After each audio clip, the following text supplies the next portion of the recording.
আব্দুল গফুর ইসলামী আদর্শ উচ্চ বিদ্যালয় অ্যান্ড কলেজের এই শিক্ষার্থী বলছে, আমরা খুব ঠান্ডা মাথায় এবং শান্তশিষ্টভাবে আমরা এই প্রধান শিক্ষকের পদত্যাগ ও 3 শিক্ষক সহ পদত্যাগ দাবি নিয়ে আন্দোলন চালিয়ে যাচ্ছিলাম।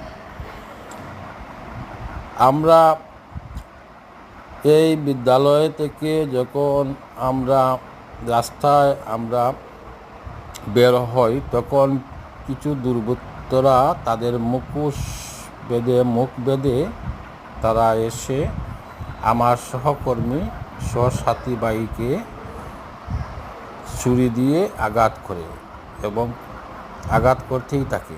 এরপর সে আহত অবস্থায় হলে আমরা তাকে উসমানী হাসপাতালে নিয়ে যাই। এ নিয়ে উত্তেজনা চলছে।